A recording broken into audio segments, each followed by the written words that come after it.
Welcome to day 24 of your 30-day Dental MBA, Developing Operations and Logistics Management. This is some of the most exciting stuff in dentistry right now because this is stuff that Ray Kroc at McDonald's pioneered.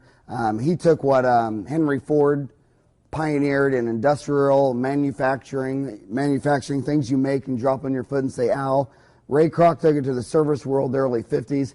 Here it is, the year 2000 and beyond. Dentists haven't given it serious thought. But this is stuff where, luckily, since most dental offices set up their dental office based on a sundry supplier, you guys got some pretty decent floor plans, you got some pretty decent layouts. It's amazing if you take what you've got and improve it maybe 5 or 10%, how you could double your operation logistics efficiencies. Service operations are responsible for the creation and delivery of value-added goods and services in any organization, public or private, profit or nonprofit. The operations function within an organization typically accounts for 75% of a firm's investment, comprises 80% of a firm's personnel, and controls at least 85% of a firm's expenditures for materials and equipment. This comes from my professor at Arizona State University. His name was Manas Rungtasanatam. This guy's a flaming genius. Listen to more what he has to say. Everyone has the ability to learn. It's simply a matter of how. Some people learn from routine practicing. Some people learn from reading, memorizing, and understanding. Some people learn from observing and or concentrated study. Still others learn from applications to real-world phenomena. Everyone has the ability to learn. It is a simple matter of degree of how much and how fast. Some people can absorb vast amounts of knowledge in a short period of time. Others learn in tiny leaps and bounds. Everyone has the ability to learn. There's neither right way nor wrong way. As a provider of knowledge, his job is to help my students learn in a manner satisfactory to their ability to learn. In fact, Manas Rungtasanatam was such an optimist on learning, he even thought Al Gore could learn. So discretion is the enemy of order, standardization, and quality. Think about this. When Ray Kroc was teaching in seminars, he'd ask the audience, how many of you can cook a hamburger better than McDonald's? Almost everyone raised his or her hands. Then he'd say, so if most of you can cook a better hamburger, how come McDonald's makes more money than you? The answer is obvious. McDonald's is excellent at executing business systems. In fact, McDonald's isn't even about the hamburger business. They're about probably the most genius service systems operation ever set up. The reason so many talented people are poor is because they focus on building a better hamburger and know little to nothing about the execution of the business system. The newspaper today, this gentleman's talking about that he got so tired of HMOs because they were getting mad at him when he would use too much money that he finally quit and he took a job at a prison. And now he's a prison salaried person. He says that's better. What's funny is it's the same thing. Managed Care wanted you to manage his population for an amount of money. And he says that was all bad. So now he's a salaried doctor in a prison, once again managing a group of people for a sum of money. The only thing different was in the prison, when he got a salary to take care of these prison people, he obviously somehow in his mind, he could budget that better. But the HMO system, the way they paid you the money on the incentives or what you had to do, the bottom line is this. McDonald's focused on a market segment. Physicians, when everybody was a white male Republican physician, no matter, and they had 75 years of running this, they kept leaving 20% of the people out of the system. You can't sit there and say the system's good for 80% and the hell with this 20%. It's the same thing as prohibition. When having alcohol illegal, started having machine guns and wars and fights and started affecting the white neighborhoods and corrupting police and judges, the white people got mad and they had another amendment and they sit there and they made alcohol legal again because of the crime and corruption it was causing in the suburbs. Now we have the same type of prohibition where the person leading the war on drugs is basically a bona fide Nazi and all the people don't care because for the middle class and rich it doesn't matter because they go down to the poor part of town and it only affects the inner cities. What Ray Kroc was able to do is he could sit there and pick a particular segment. He was not focused on T-bone steaks. He didn't want porterhouse steaks. He didn't have a baked potato. He didn't have waiters. He picked a perfect market segment, but he delivers it with so excellence that you think A lower market segment quality product is actually for poor, for people who don't have money, yet you're a doctor, you go there all the time. If you want to build a practice quickly, go retail. McDonald's will open a brand new store and its first month produce and collect 80% of its best month ever. From the first day out of the starting gate, McDonald's has well-trained management staff. They have a vision, they have a focus, they have job descriptions. Everybody knows what they're supposed to do. Dentists, general dentists will take about 19 years to peak their income. Specialists are almost 29 years. Why does it take you 29 years to do what you could have been doing right out of the gate? The McDonald's checklist on operations, McDonald's has a signature building. You're driving down the road on a 4-lane street and you look up to the side there and 100, 200, 300 yards in advance, you know that's a McDonald's. Hell, if you're out there on the interstate, my boys and I are driving to Yellowstone Park, McDonald's has their golden arches sometimes up on a pole, and I swear you can see these things almost a mile away. You're in a medical dental building. You're up on the 3rd floor. You need an Apache helicopter to find your place. McDonald's has a lighted sign. You have a wooden sign next to a wooden tree, which technically is a camouflage. And if you put a light on it, you put a light to reflect on there, which blows all the contrast. You have to have an internally lit sign to have clean, crisp edges of your words. If you just bounce light off a sign, you blow all the contrast. It's kind of like going to a movie theater and watching a movie while they got their lights on real bright. McDonald's has a name and logo. You're still into your name, on and on and on. Heck, some dentists use their middle name. Who cares that I'm Howard Eugene Farran II, DDS, FAGD, MAGD? The whole thing's a gosh darn joke. We're Today's Dental.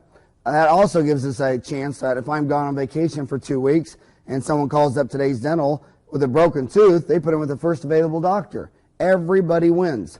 And why do they not why do they not walk in there and say, who's the founding doctor, who's the senior doctor, I want to get that guy, Dr. Good?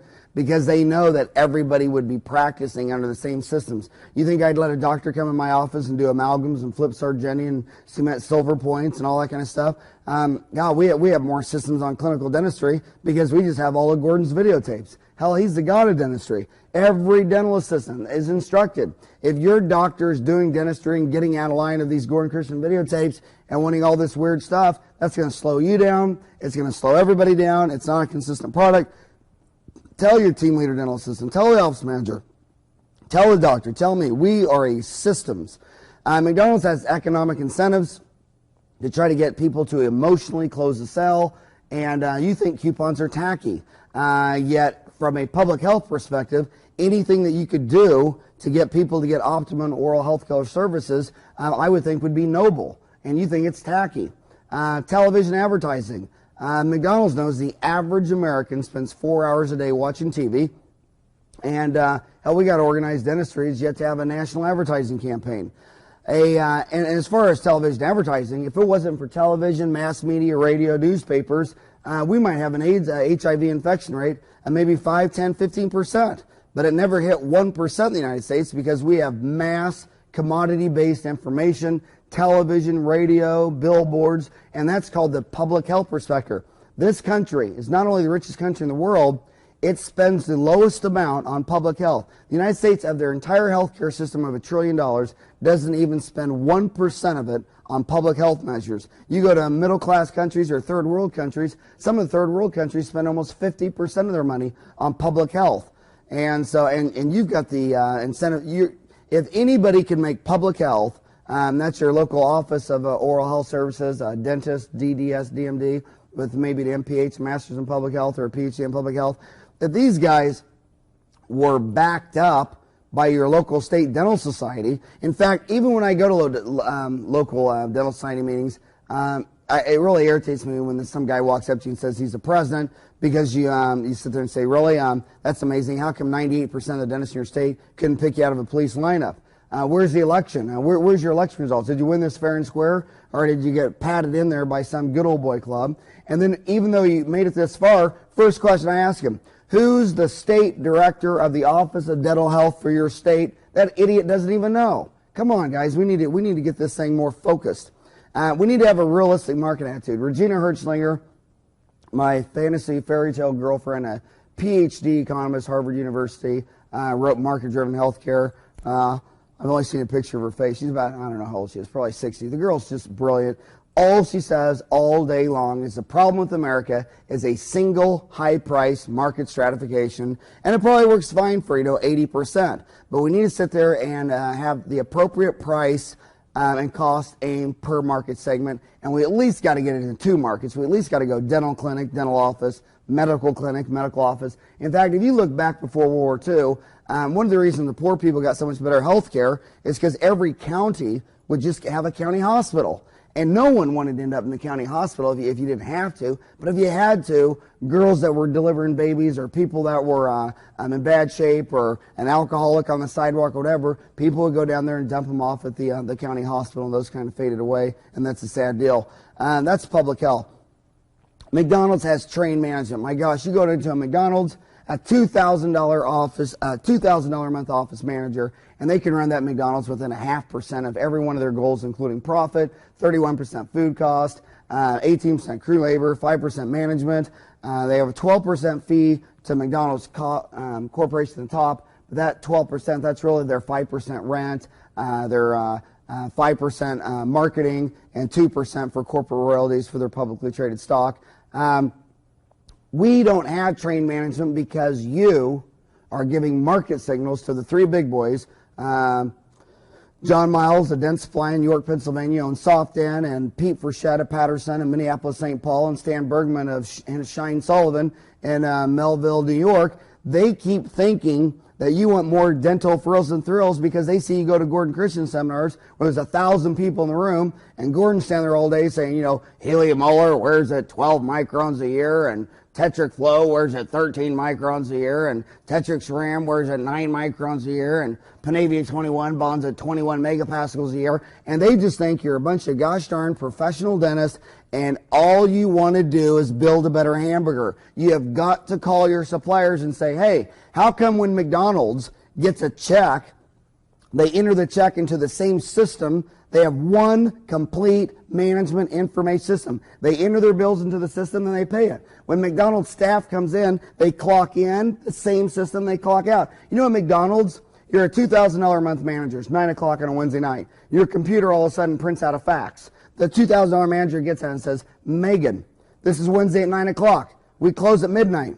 We're supposed to have an 18% crew labor. You have 3 cooks checked in. If we look at what we did last Wednesday from 9 to 11, year-to-date Wednesdays from 9 to 11, and the whole store's history of Wednesday nights 9 to 11, you're going to run a 31% crew labor night. You need to send home a cook, and you need to send home a receptionist, and for $2,000 a month, she goes, oh, you're right. We're expected only to do $570 an hour, so we're going to do another $1,000. I got too many people, and she walks out, and then she goes, does anybody want to go home early? And there's a cook back there saying, yeah, I got a crack pipe back at home. I'd like to get home early. And a receptionist in the front says, I still got time to be pregnant by midnight. And so 2 people leave. And then what happens at the end of the night? They ran 18% crew labor, 31% food costs, 5% management, and they made their net goal of 14 to 18%. And here you are with SoftDent, Dentsply, and Dentrix. It doesn't have a payables, receivables function. Your staff's clocking in and clocking out, or you're doing it by hand. And then you think your management information system is basically a glorified billing and statement machine. You have got to tell the big 3 that you want to interface with Peachtree Accounting.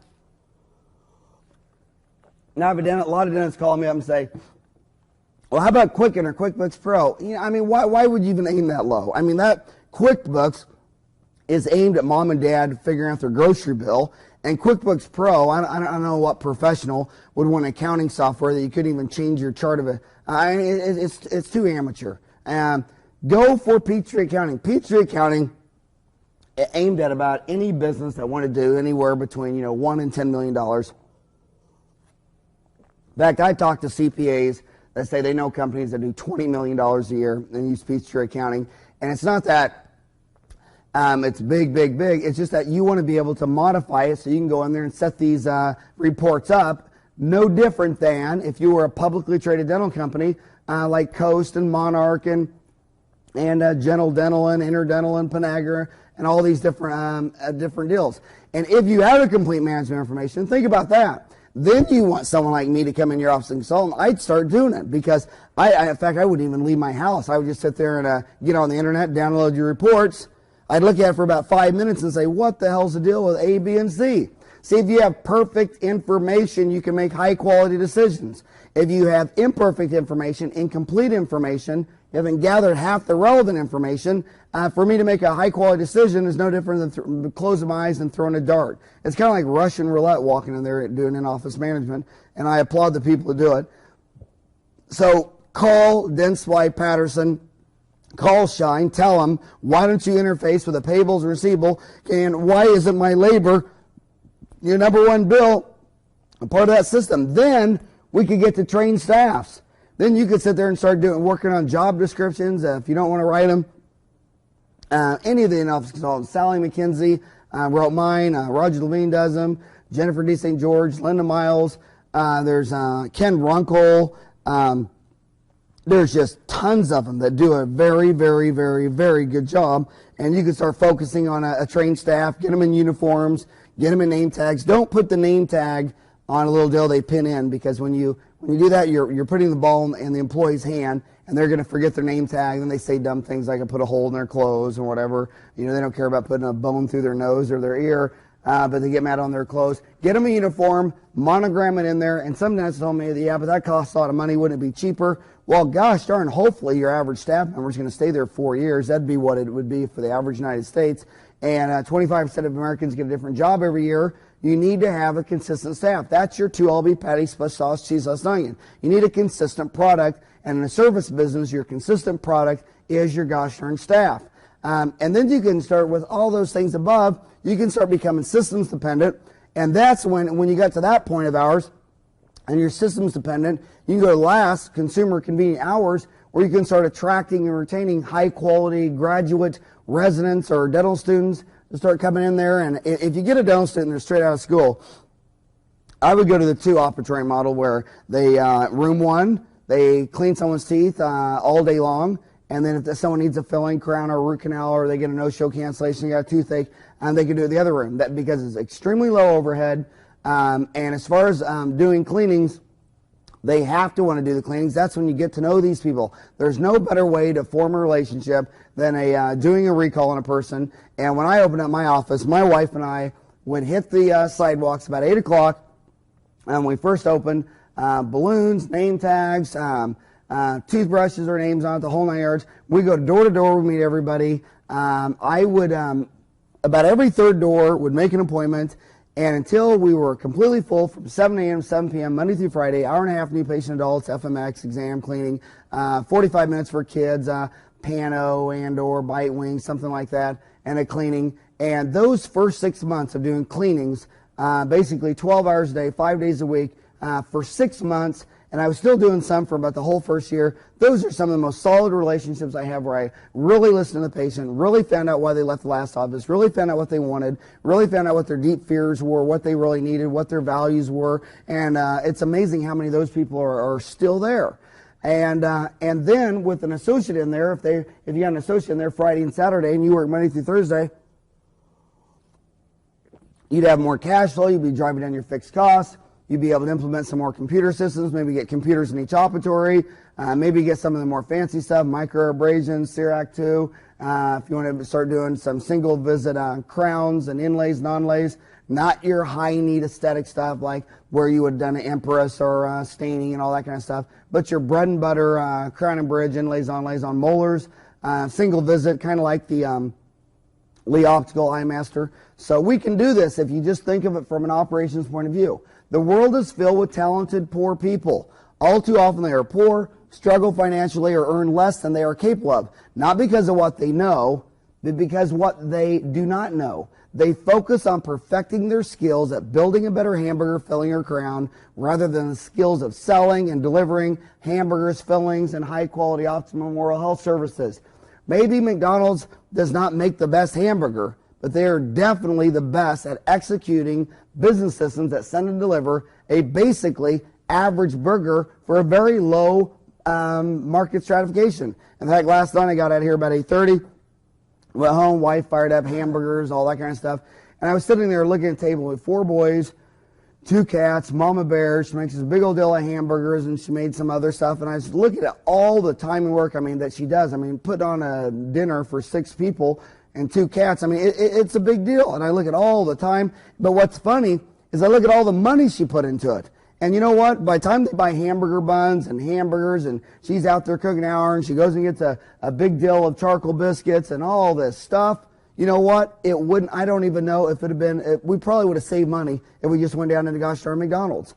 And that's why 20 out of 30 people, 20 out of 30 meals in 1995 were eaten out. And one of the reasons 20 and 30 meals eaten out is because these business systems are so efficient at getting out efficient, high quality food for a low price that a lot of Americans say, well, in the aggregate, it really doesn't cost you more to go out. I mean, if you stop by Taco Bell for lunch, most of my staff, one of the big reasons they like to go to Taco Bell for lunch because that's the place you can eat for $1. I mean, you get a taco and a medium drink for $1, and I'm talking 99 cents. You know, it's hard to make a peanut butter and jelly sandwich, a bag of chips, and some carrots, and a thermostat, and a lunch pill. It's hard to do that for a gosh darn $1. Same thing on the way to work. You can pull in a half dozen different places and get some egg product, something to eat for $1 or $2. So the goal, if your goal of a company is to make money, then something can only be efficient if it makes more money. I need you to read The Goal by Elijah M. Goldratt. This is one of those books where, you know, they always say in business school that, you know, they graduate 200,000 MBAs a year in the United States. The number one book they read is The E-Myth. That may be true, it may not be true, but I know definitely the number one book that's being read at every program I know is The Goal. I think this guy has sold like 10 million copies of this book. And what it is as we get into operation logistics, for 50 years it's been presented with simply geometry, math, a lot of calculus, a lot of algebra. And although I think that's fun stuff, and because I look at math as a game, I've never heard of a math problem. It's a math game. You just got to know the rules, play the game. A lot of people just don't like to play that game. And I can understand that. Well, Elijah Goldratt wrote the complete book of operation logistics, and he crammed it in a 300-page love story with no math. And the love story is not even that bad. I mean, it's just damn good. He sold like 10 million copies. Run out and get The Goal. If you watch this hour-long tape and you don't supplement it with The Goal by Elijah M. Goldratt, you're cheating yourself. Since dentists make an investment of $75,000 or more 3 to 5 times during their average career, and another stat from another source, remember statistics, if you source-based and all they're supposed to do is build a parameter, the truth somewhere in the middle. I got another stat that says the average dentist spends $30,000 per year on equipment, practice, and enhancements. What you need to do is you need to take that money and you need to invest it next time with an operational logistics point of view. And feel good about buying this stuff. A lot of dentists, they always come to me, they're completely middle class, and they go, yeah, but, I spent a lot of money in my dental office, and, I know that's bad. Why is that bad? The average dentist owns 5 cars during his or her career, 8 cars in their lifetime. The average dentist owns 3 homes during his or her career, 4 homes during their lifetime. That is consumption. That's what you should feel bad that you're an idiot and went out and bought a $60,000 Mercedes-Benz, especially if you have 5 operatories. $60,000 would have bought you complete 5 intraoral camera systems. Hell, $60,000 on a car, $76,000 would have bought you a Cerac 2 machine where people would have came in your office, you would have prepped the tooth for an inlay or onlay or a crown on a molar with a medium aesthetic needs. Well, at least it'd be tooth colored. And then you can sit there and mill it out right there, or have your assistant mill it out. Then you come in, check the fit and cement it, and you'd be Lee Optical Eye Master. You would cut. It'd be like if you took a trailer, a semi of goods from Phoenix to L.A., delivered them for money, and then on the way back, had to drive home empty. When they're coming back 2 weeks later, they don't want to come back 2 weeks later. They've already been sore. I hate numbing up tissue for a crown seat, especially mandibular blocks. So that area back there, it's just a little bitty sore, and they don't want to come back. And weren't we just here? Knock that out in one appointment. That's the way to do it. So you've got money, you've got capital. Middle class people put all their capital in houses and cars and boats and jet skis and think they're assets, and those things suck all your money out and you die poor. Rich people think investments are things that you put money into it, that, like Warren Buffett says, that if I put $1 into it, within 12 months, it'll give me that $1 back plus more. If you put $1 into your office, or you put $1 in anything, and it doesn't give you the dollar back in a year, if I buy a dollar CD, at the end of the year, I still got my dollar. I get my dollar back, plus I get a little more. That's a simple investment. Why should you buy, invest in continuing education? Studies show that 3 hours or less after a seminar, you have 50% retention. 2 weeks later, you have 20% retention. 30 days later, you have 5% retention. So basically, invest in your business. And I don't like putting a lot of money in stocks and bonds and that stuff because, bonds, that's pretty pathetic. Stocks might, might do 10, 12. The only great investment I've had is Berkshire Hathaway and my index funds. And Intel, those are the good ones. But the deal is, I look at the money I put in my dental office and the money that's given back, and I have control of it. I can work those investments all day long. I am a critical part of that investment. Invest in yourself first. So the 5 P's of operation and logistics are your processes, your plant facility, your dental office, planning and control, the parts, and your people. Okay? Well, you're a service industry. A product is something tangible. Service is intangible. Manufacturing ownership is transferred at the time of purchase. Service ownership is generally not transferred. Manufacturing the product can be resold. In dentistry services, you can't resell the product. Manufacturing, you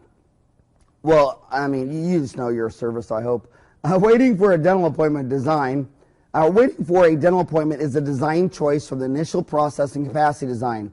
600,000 physicians out there, and every one of them, think about this. If you have 600,000 physicians and every single person made you an appointment but had to wait 2 weeks, well, you could move all that up from an operational logistics point of view. The waiting the 2 weeks is money tied up in the system. That's what we call inventory. You have money coming in, which is revenue and sales. You got money tied up in your business, changing inputs, outputs, that's your inventory. And you got money going out the back door, that's expenses. Well, if all 600,000 physicians were running 2 weeks behind, well, if they had their operational logistics shit together, everybody would be at the starting gate. You'd walk in and go. So the fact that, and then dentists say, well, don't you feel better? Don't you feel more secure that you know that you're booked up for 2 weeks so you have revenue every day? I mean, come on, name a Fortune 500. Does McDonald's feel insecure that when the sun came up this morning, they had no scheduled appointments? Is Walmart laying there insecure that they don't know if anybody will walk in today to buy? The one thing you know about apes is they're predictable, okay? Apes are predictable. I don't care if the stock market went from 10,000 to 5,000.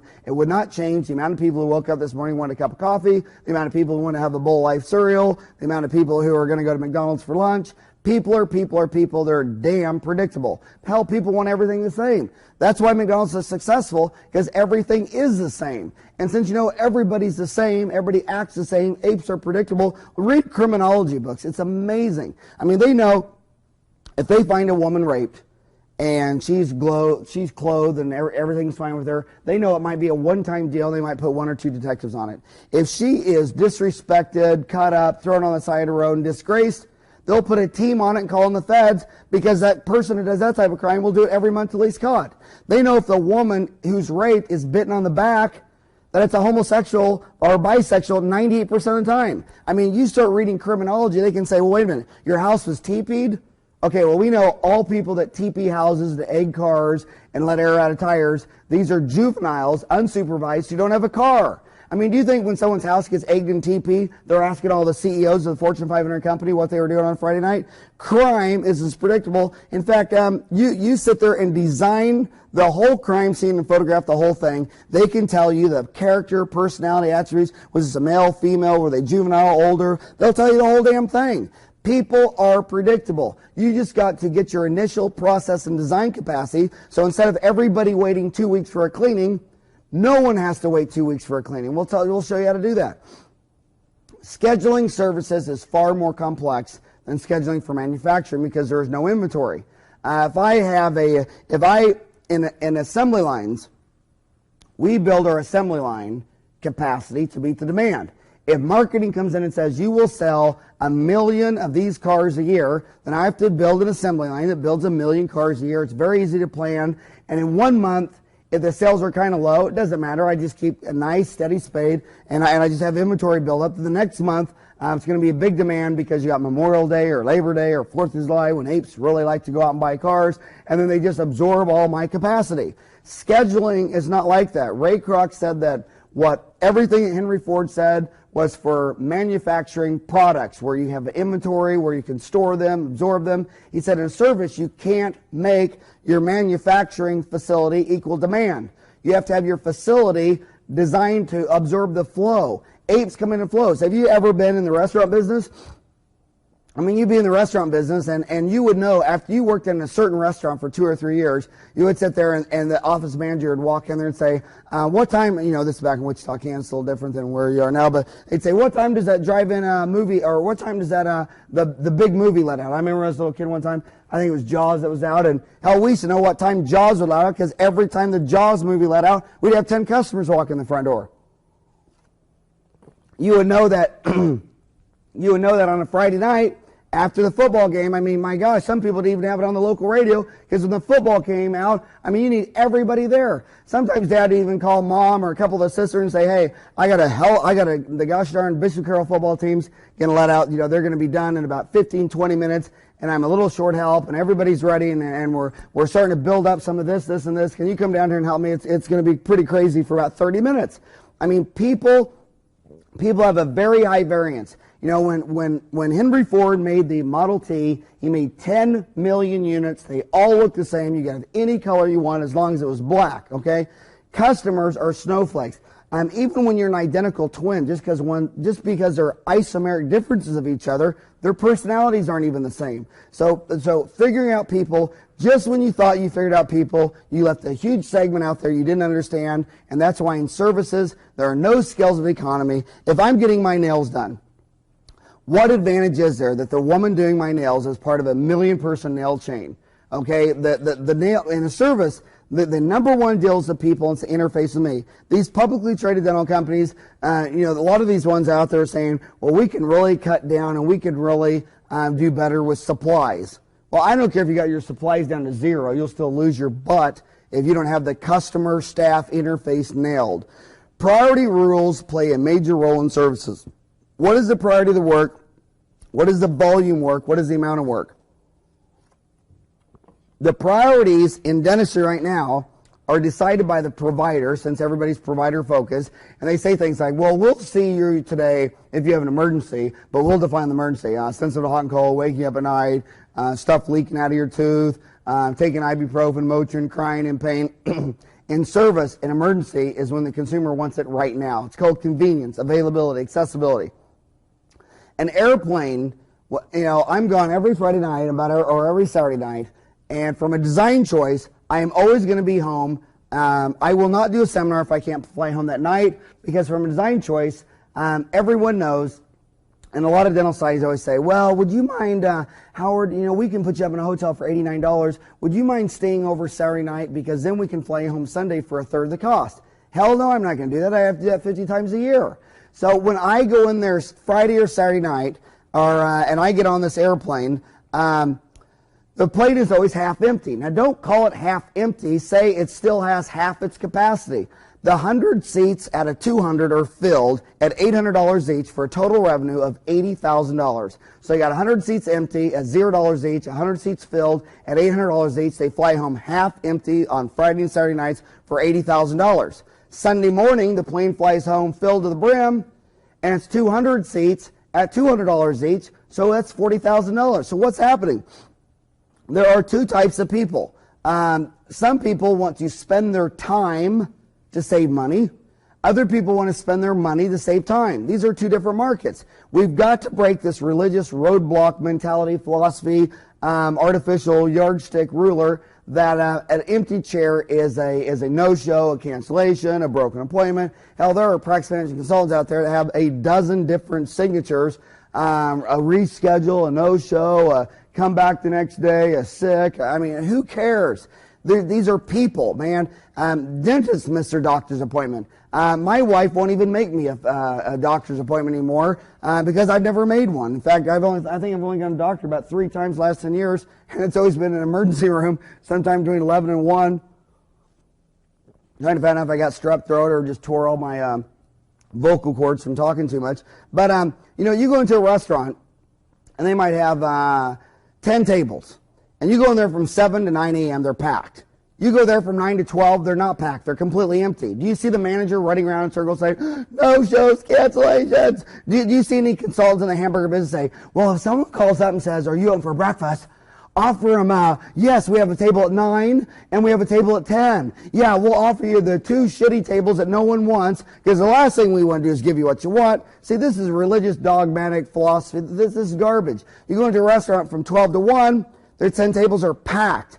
My good friend Dan Carney, founder of Pizza Hut, went to high school with my dad and my wife's dad, Bernard.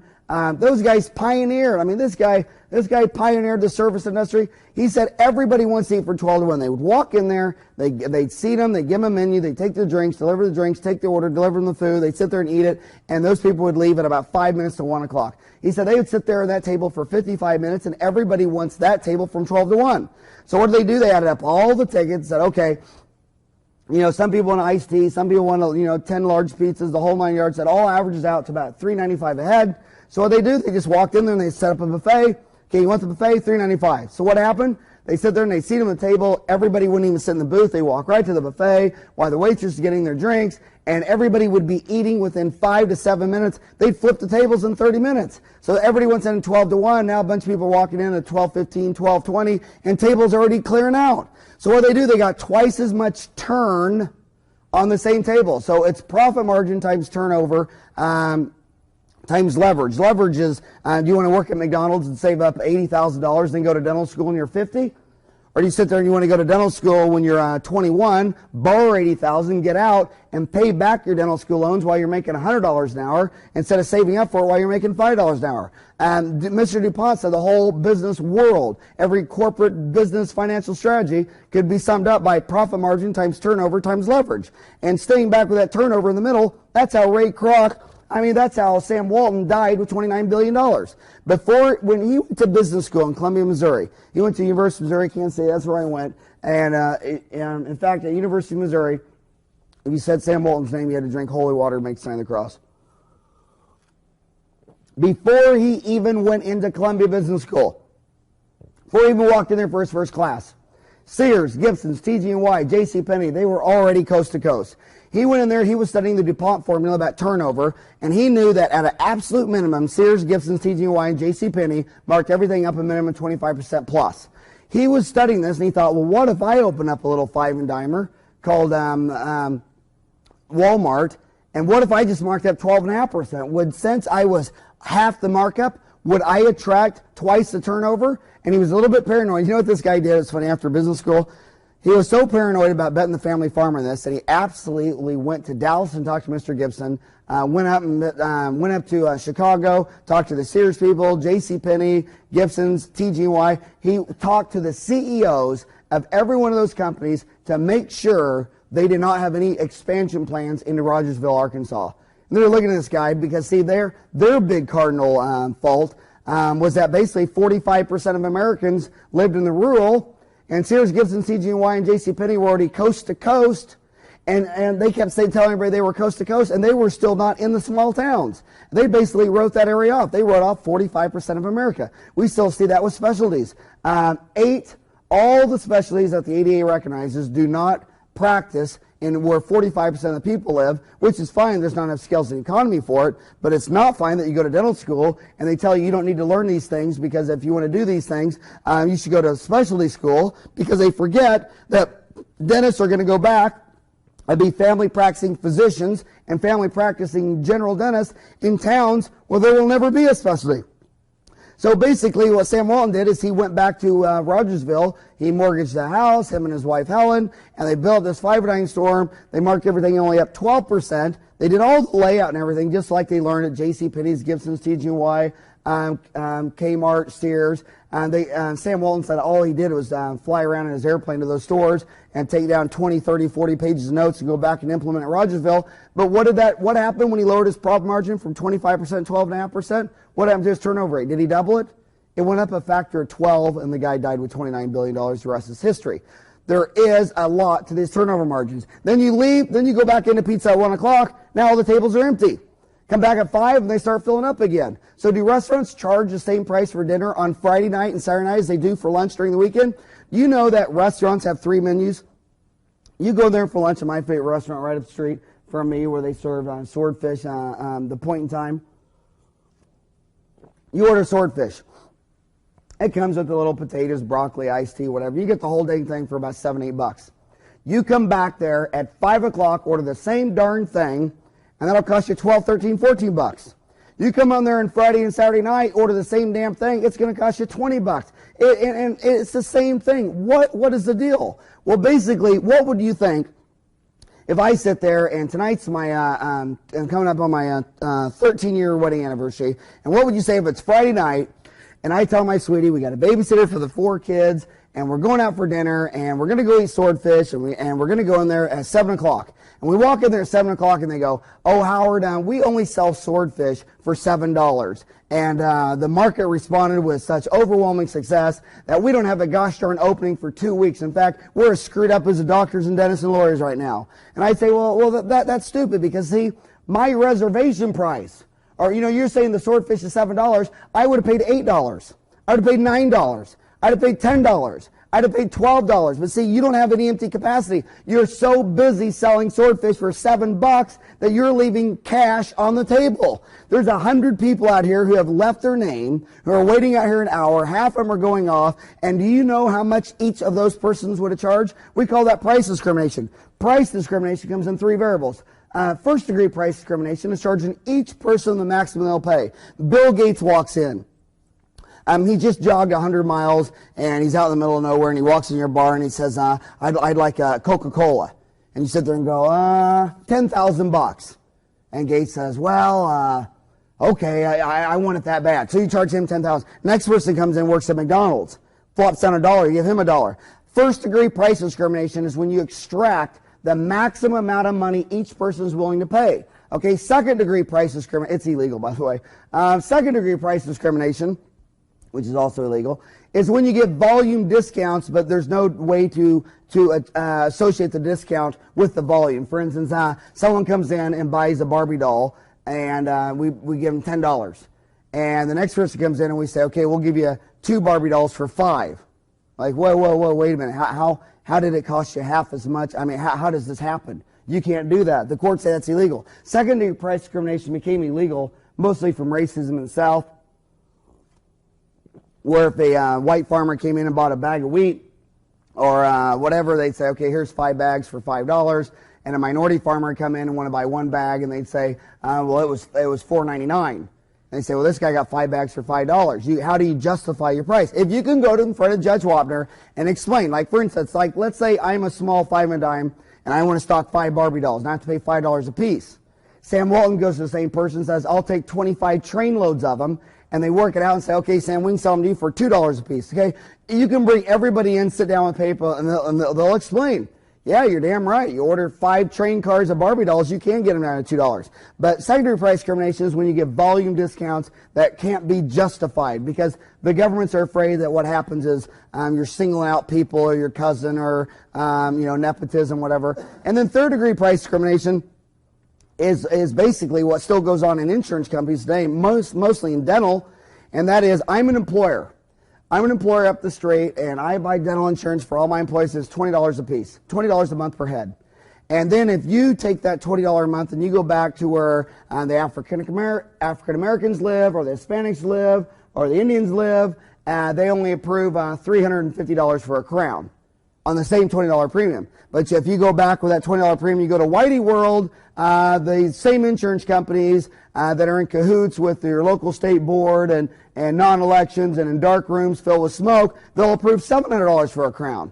That's third degree price discrimination. I go into every major metropolitan and I sit there and I see the national insurance companies like Blue Cross and Blue Shield and the big major players. They will come in to a state, your state, and they'll say, here's our PPO, and they'll get a third of the dentists to participate, and they'll have a fee schedule. But the fee schedule is good for the entire state. They say, we will pay up to $500 for a crown, but the crown is wherever you want to practice. There's only one insurance company that does, in my opinion, does third-degree price discrimination, and I think it's immoral, I think it's unethical, and, I remember when I was in college, a lot of people say, well, a lot of the things that went on in the past history of the United States, it wasn't during my time. I didn't have anything to do with it. And you said, well, this is on your time. Why is it that if I am a major employer, CNN in Atlanta, I pay the same premium, but depending on what ethnic neighborhood they go to, they'll get anywhere from a $350 crown to a $700 crown, and each doctor, one by one, is sending in his own fees. They don't publish the fees of how they do this system. You just send in your fees, they approve them or disapprove them, and what you see is you see the State Board Dental Society with no elections, there's no accountability, they're in cahoots with your local, usually Delta, and they're sitting there talking, colluding, collusion, back and forth. Then what happens? I sit there and I say, okay, I go into your town and I say, give me the zip code with the highest percentage of African Americans, Spanish, American Indian, Asian, European. And then I'll sit there and I'll say, okay, let's go to the grocery store. How much is a gallon of milk? Say you have a Safeway grocery store that's in all these districts. How much is a gallon of milk in all 5 of these districts? And I'll come back, $2.19, $2.19, $2.19, $2.19, $2.19. I'll say, okay, there's milk. How about a hamburger? I'll go to McDonald's. $1.99, $1.99, $1.99, $1.99, $1.99. I'll say, okay, how about a gallon of gas? $1.49, $1.49, $1.49, $1.49, $1.49. I'll say, how about the premium that you collect for your Delta insurance? $20 a head, $20 a head, $20 a head, $20 a head, $20 a head. What about what you pay out for a crown? $350, $350, $350, $350, $700. That's racism. That's third-degree price discrimination. Don't do it. Don't participate. Take that kind of data to your state's attorney general and say, what is it that the premium's the same no matter what ethnicity you are, but the payout's the same, or different depending on ethnicity. If you don't understand this, go to your local state's business school. Talk to you got a business school, I don't know what states are. Go talk to the microeconomics instructor. Go talk to the PhD doctoral microeconomics instructor. Show him your data. He'll ask you what statistics you need to find. Then go sit down with your state's attorney general and say, is this right? Because I think until there's accountability with the local states where 3,000 chiropractors can vote for the President of the Chiropractic Association. Right now we got the AARP representing 25 million people, and gosh darn, I've never met a senior citizen who knows who the President of the AARP is. You can't get anything done on Social Security because they'll say, well, I'll get all these 25 million people against you. Well, they don't even know who these people are. We need to take democracy to the next level, and competition is good. Adam Smith said in 1776, that businessmen of the same trade never get together even for merriment or fine wine. But when businessmen of the same trade do get together, it is always about collusion and anti-competitive behavior where the customers and consumers get hosed. But what you need to do, as far as price discrimination, it got me off on this tangent, sorry, is the price discrimination that I think you're doing wrong is you are charging below the reservation price of what I would pay. You're charging $70 for a cleaning, and I'm standing there and I say, is there any way I can get in today for a cleaning? You just say no. You didn't ask me or try to find out what I was willing to pay. What if I said, yeah, I can get you an hour and it's $90? And I said, oh, great. Well, then you have to ask yourself, why is that chair filled with someone getting a cleaning for $70 when this man, I lied to him and said I had an opening for $90, and he jumped all over it? And then this patient checking out at 70 saying, well, I'm kind of upset because my insurance pays 100% of a cleaning up to $65, and I have to give a $5 copayment. I sit there and say, well, how much of a copayment do you have to pay to get your nails done every 2 weeks for the rest of your frickin' life? Oh, that's $15. Well, what kind of copayment do you have to do on your hair when you get your bouffant done? How many pairs of shoes do you have? 300? You're 45% body fat, and you got Taco Bell trash in your back seat. These people, it's just a bad attitude. If they want a cleaning for $65 while you've got a patient standing there wanting a cleaning right now for $80, the hell with these guys, because when you sit there and have a single market stratification, that means the people that want to pay more get screwed, and the people that want to pay less get screwed. You're not hitting anybody. But when you have a double market stratification, here's a dental office with service availability, accessibility, hour-long cleanings, relationship-driven, and then here's a lower price market stratification where it's transaction-based, and maybe it's 30-minute cleanings, maybe it's in and out, maybe it's linoleum floors, maybe it's not white fillings, maybe it's silver fillings. Pick a stratification and do it. But don't tell me that you're a quality dentist and that you're a family physician, you're unlisted, you don't put your number out, and your patients can't get in for 2 weeks for optimal oral health care. Go back to the restaurant. What are the only 3 choices a restaurant can do when all of its tables are filled? Say you have a restaurant with 4 tables. 10 new customers walk in. You say, hey, there's someone sitting on all my tables. And then you sit there and you have to take down their names. When you go to call their names, there's only 5 left. So you had 10 new customers, 5 customers left. That's attrition. What are the only 3 things in economic theory you could do? Number 1, you could increase the capacity. You could add tables. Well, I know at my dental office I had 2 chairs, and then I went to 3, then I went to 4. And then instead of 4 chairs at 32 hours a week, the next thing I did is I brought in an associate. My first associate lasted 5 years. He's a great guy, Bob Savage, who's now kicking butt in Chandler, Arizona. Back, he had his second kid, one of my 4, both named him Zach. I brought in Bob and say, well, I already got 4 chairs. I'm already doing it 32 hours a week.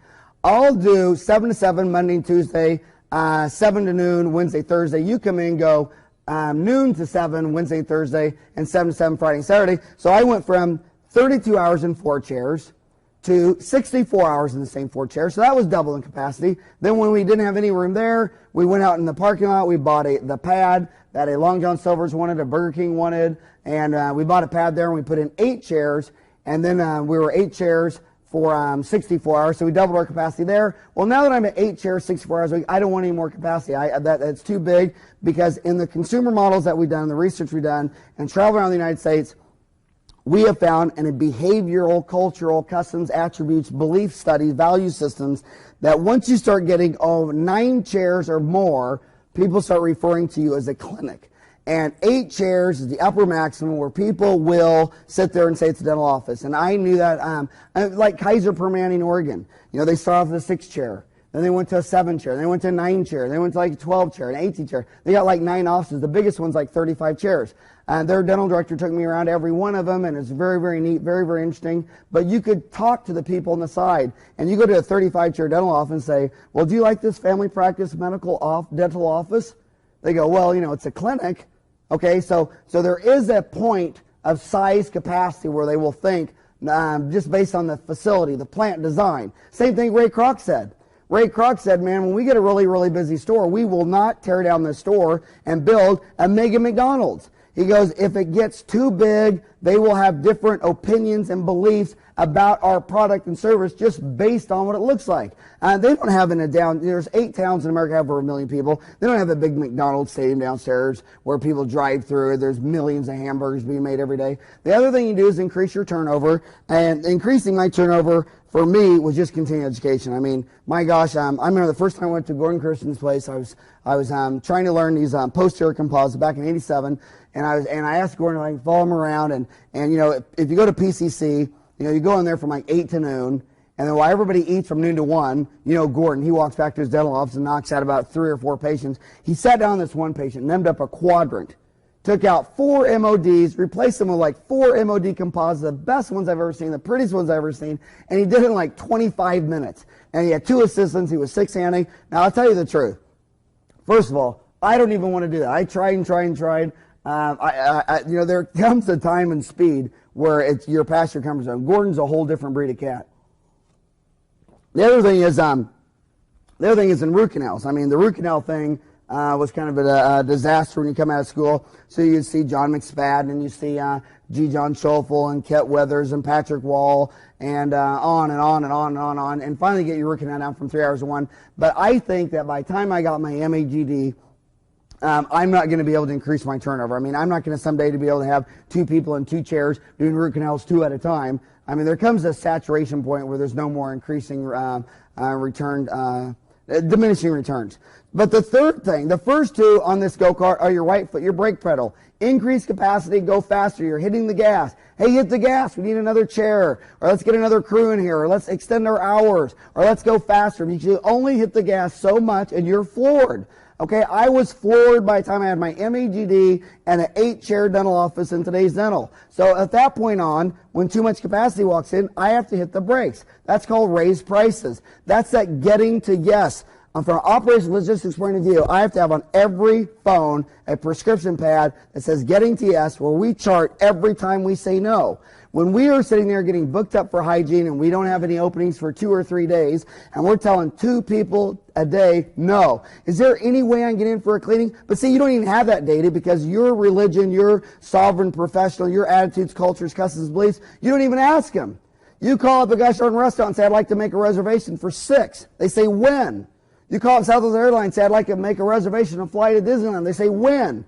You call up a dental office and say, I'd like to get a cleaning, and you've been brainwashed to say, I got a Thursday at 3 and a Friday at 11. That's horse crap. And then, and believe it's horse crap, and believe that your staff and your own internal staff doesn't believe in it, because I guarantee you, once that gosh darn earth has made one revolution around the sun, your whole Zodiac staff that's sitting there calling Dionne Warwick at night is going to come back and say, Doctor, the earth is going around the sun. We all want another pay raise, not based on productivity, efficiency, profitability, or treating the customers right. The only thing your staff bases their damn raise on is when the earth travels around the sun. This is truly the dark ages, okay? So scheduling is your secret weapon. Today, more than ever before, your ability to capture information and then leverage it to work smarter empowers you to produce cash for the bottom line. Sure, market share is important, but pound for pound, building net income is the most effective way to create shareholder value. You have to be available. Available is when something can be used and usable, can be reached, and is very handy. That is the number one attribute when they studied 764 million appointments made in 1995.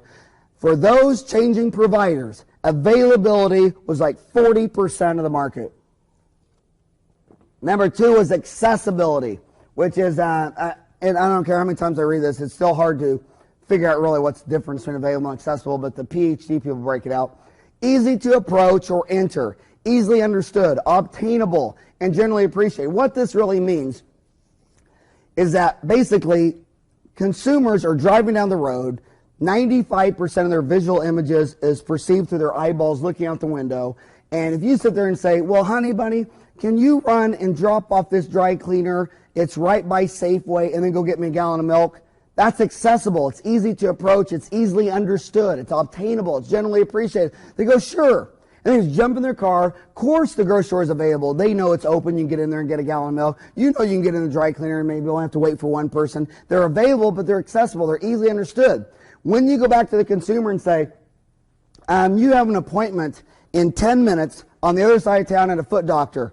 Well, where is it? Well, it's on this neighborhood you've never been. It's on a side street you can't understand. It's in 3rd floor of medical dental building. You're going to have to park in the hospital, walk across, this and this and this, especially as each year older you get. If I'm a busy male and I'm working, I say, oh, you know, I don't have time for that stuff. Or if I'm a senior citizen and I'm running a little bit late, they go, well, I'm running late and, you know, I got to park and I got to find it and I stress and I'm emotional and, oh, the whole thing, and they just quit. So availability, accessibility. Now, I ask every hygienist, okay, if you work 8 hours a day, which is better? See, 8-hour-long cleanings on an 8-hour day at $70 a piece, so 8 times 70 is $506. You'd be 100% efficient, and what you call efficient, I say no capacity and 100% bottleneck. Or do you think it'd be better to see 7 cleanings on an 8-hour day and charge $80 a cleaning? You'd still get your $560, but you wouldn't be as efficient. You'd be 12.5% no-show, cancellation, reschedule, open appointment, whatever this stuff is. But you wouldn't have any bottlenecks. So then if Mark called me up and say, hey, I got a job interview tomorrow. Hey, this is gosh darn Friday. I got a date tonight with Big Bertha, one of the Butt sisters. I haven't been kissed in years, and I want to get my green teeth cleaned so I can kiss her. And then Saturday I'm getting up early and I'm going fishing with my mom, and she's going to say, you know, I had your wisdom teeth out, I had braces. Are you getting your teeth cleaned regularly? I could say yes. Is there any way I could get in? But see, that's called capacity. What would you think on a Friday night? I wouldn't even lecture. If every gosh darn Saturday night after a lecture, they said I had to stay over, because then instead of being gone 50 nights sleeping in a Holiday Inn, talking to my kids on the phone, it'd be 100. Why would it be 100? Because the airlines weren't willing to allow me to pay what I was willing to pay. When I pay $800 for an airline seat, that seat empty next to me, I paid for it.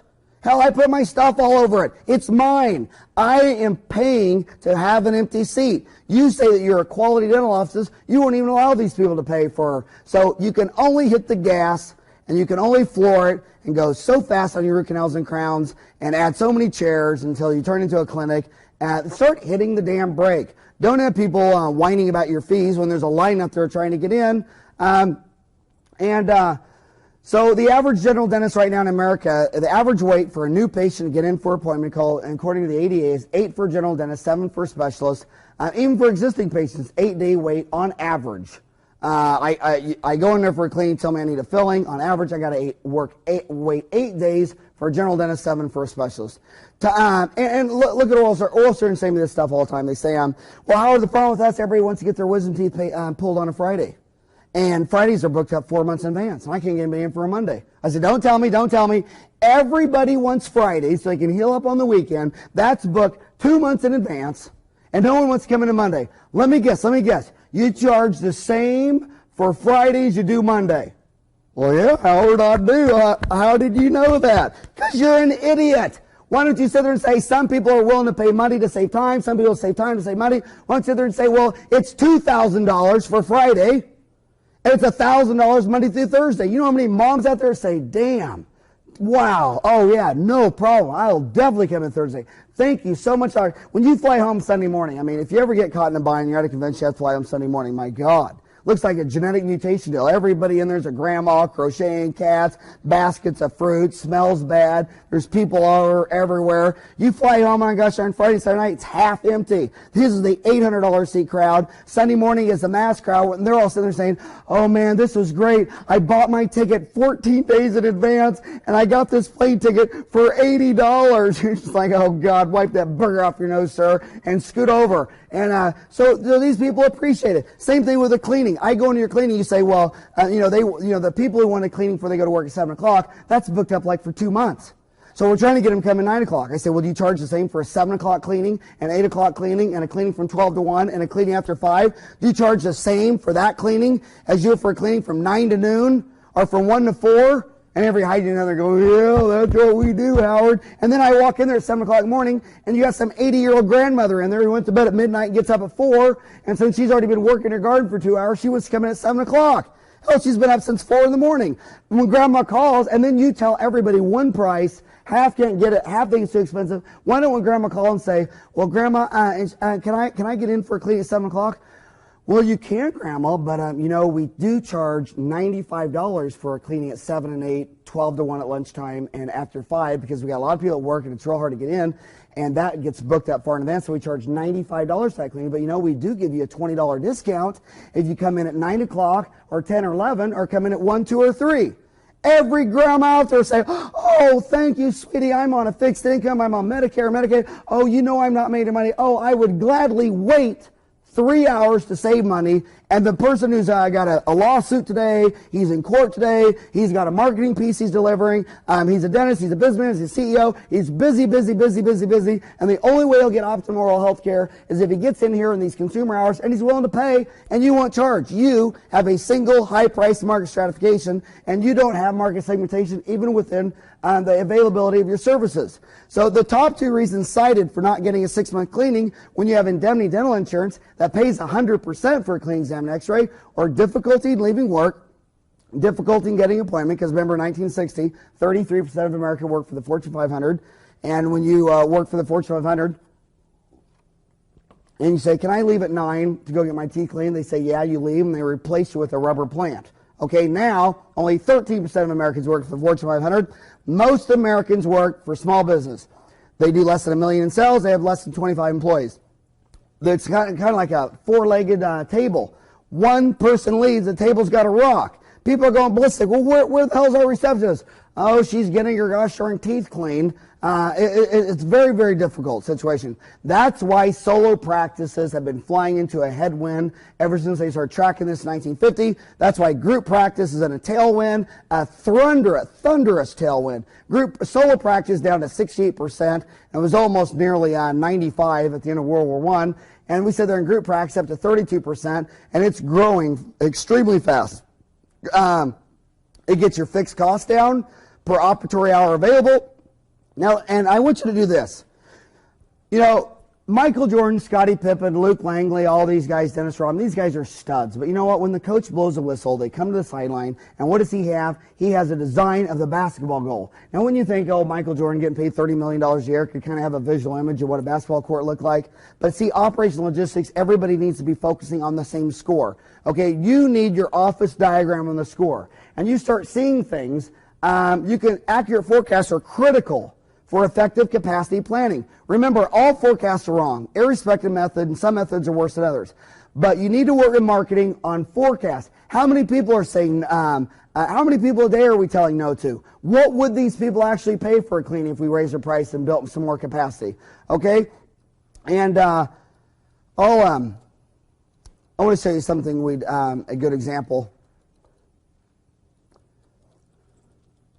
Well, basically, we got three parts of operational logistics. You have throughput, which is the rate at which the system generates money through sales. So throughput, what comes in the front door, is called sales. Inventory is all the money that the system has invested in purchasing things, which is turning inputs to outputs, or people with broken, dirty teeth into fixed up teeth with optimal health care. And then what goes out the back door is expense. Operational expenses is all the money the system spends in order to turn inventory into throughput or sales. So then so here's a diagram. You have money coming in the front door in sales. You have your dentist, hygienist, receptionist, and this, all the money wrapped up in your inventory.